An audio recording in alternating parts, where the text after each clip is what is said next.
everyone! Welcome back again to another video. Panibagong araw, panibagong galana naman po dito sa Hong Kong.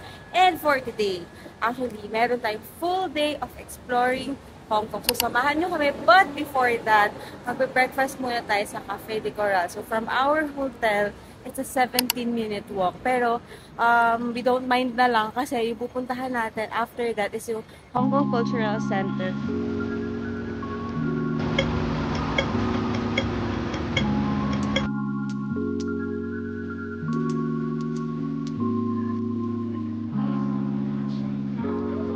Bread. Probably a good summer.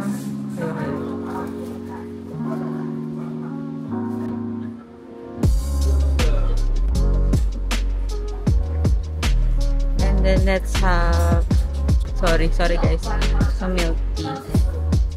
Next. So, nagsibang tayo, diba? So, check natin yung conversion. Bali, ang total natin is 68 HKD. So, kung yung sa iPhone na conversion, ayan, 483.47. Tapos, ang na-charge sa akin sa Sibang ay so, almost the same. Food is here. So, ito mga pinag-order natin. Mabilis yung survey. So, kain muna tayo. Lipat. Sarap sa milk tea. I love bread. Ha? Sarap. Lasang bread. Tapos na quality. Pwede nyo lang.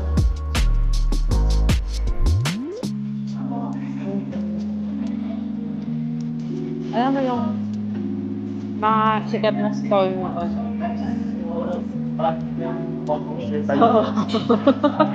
Ganun yung lasa. Sarap.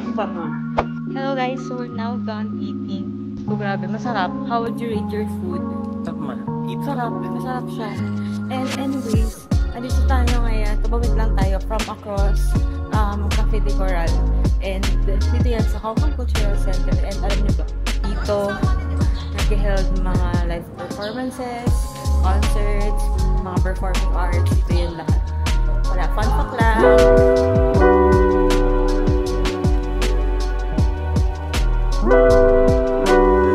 Dito tayo sasakay din ng ferry papunta sa Central dahil pupunta tayo ng Asia. Let's go guys!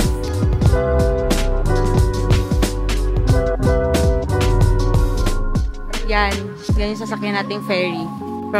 Sasakay tayo ng TST Ferry Pier papunta Central Ferry Pier. So, 9-minute ride lang naman siya. Sakay na lang tayo ng bus. Going to pick tram. We're running. Thank you.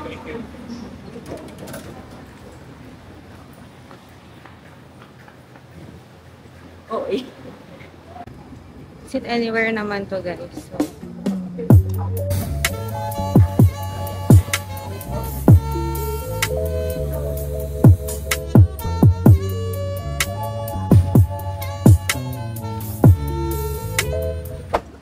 tapos, nag-walk lang tayo papuntang 22S. Kasi dyan tayo sasakay. Going to Peak Tram. Diba? Ito 22S, pero walang laman. Ba't ganun? Yan, Cotton Feeder Peak Tram. Tapos nakalagay sa taas is full fare, $8.3. Yun lang. So, kahit saan ka pumunta dyan, kahit first stop lang tayo, full fare yung ating babayaran.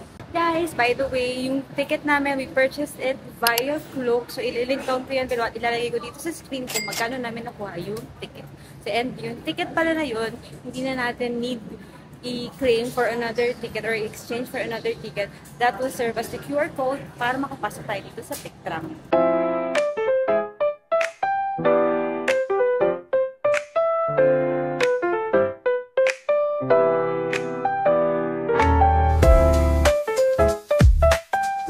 Guys, if sasakay kayo ng Peak Tram, always make sure to to sit on the right side kasi nandito sa right yung view ng seat.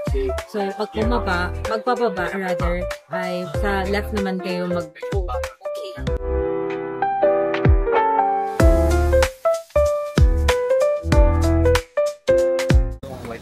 Welcome to the Sky Terrace. Sky Terrace 428 is the highest viewpoint in Hong Kong. 428 meters above sea level, quiet moment above the city, and one of the most breathtaking views you'll ever see. Ganda. Kasi sobrang init. Trick yung araw. Anong oras ba? 10:02. Sobrang whitewash ng photos natin ito for sure. So, gawa na lang natin ng paraan. Take lang kami ng pictures mabilis and then baka mag-coffee shop kami downstairs just to enjoy the view. Guys, nakikita niyo itong spot na tinatayuan ko. Dito kayo mag-picture. Diyan. Diyan. Ay, sorry. Wait. Here. Tapos, patayuin niyo yung subject niyo dun para kita yung view dyan. Ilalagay ko dito sa screen yung picture ko. Okay?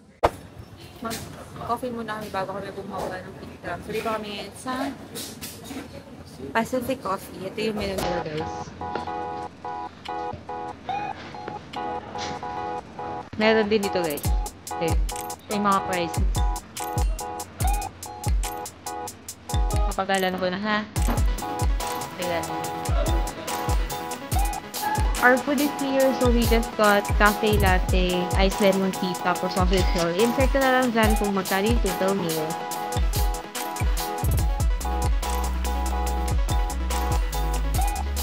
By the way, yung coffee shop na to, overlooking kasi yung Peak Tram.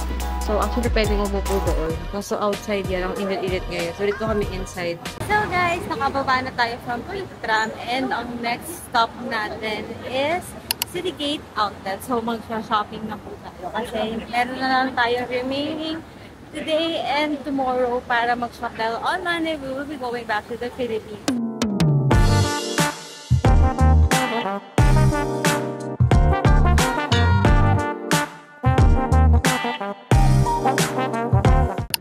Guys, good evening. So, nag-skip tayo from Peak Tram. Nandito na tayo right now sa Victoria Harbour, specifically sa Avenue of Stars.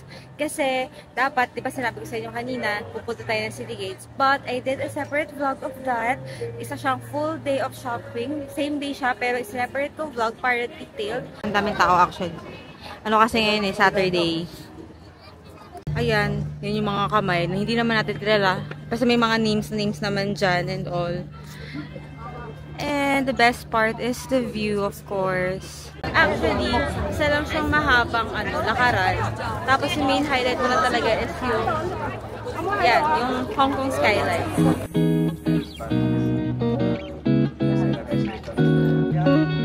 Medyo madaming nag-aalok ng mga tour. Ay, hindi pala tour. Yung cruise, na makikita nyo rin or mabibili nyo rin via Klook. Pero tayo, hindi na tayo nag-avail nun. Pero, papakita ko sa inyo. Pupunta tayo dun. Sa gilid natin, along dun sa, dito sa Victoria Harbour. Meron din mga kainan ng mga restaurants, bars. Ayan o, dito kayo sasakay.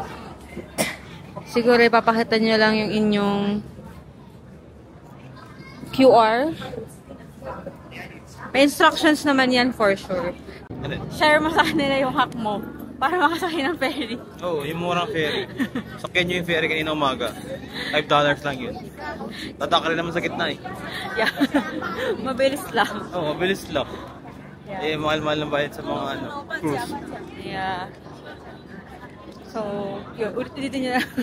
Hindi, pero kasi, yung cruise na ino-offer is along, syempre, nung skyline. So, makikita nyo yung buong kabaan talaga. Tapos yung ferry, patawid-tawid lang yun sa central. Pero at least, kita nyo pa rin naman. Okay pa rin naman. Wala nga lang pagkain. Yeah. Tapos, gusto ko na lang din i-share sa inyo na, kasi ito yung hindi namin ito yung mga hindi rin namin in-avail, which is yung within the city na bus tour at night. So, anong oras nga nagsa-start? Parang 8. So, nabibili din yan actually sa Klook. Ililink down ko na lang below at ilalagay ko dito sa screen yung prices. So, if you want on your first night na chill lang, tapos you want to see all of Hong Kong, so pwede nyo yun i-book. Ayan siya, ito, example. Yan.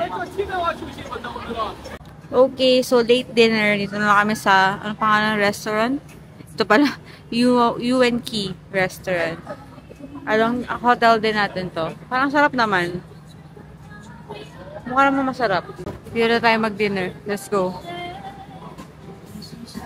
So, I got this one. May noodles. Mag-noodles na lang ako.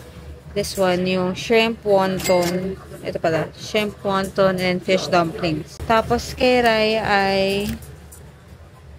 this one.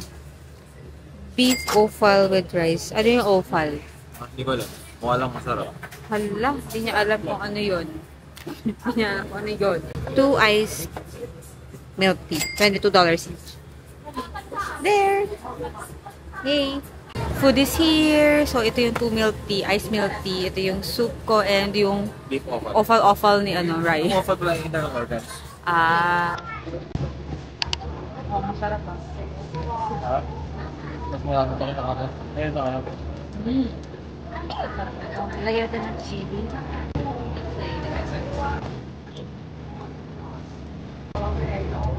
Sobrang ang chili nila. Nakakarapot pa lang yung nilagay ko. Try daw. Actually, ano to? Fish and shrimp salad. Tama ba?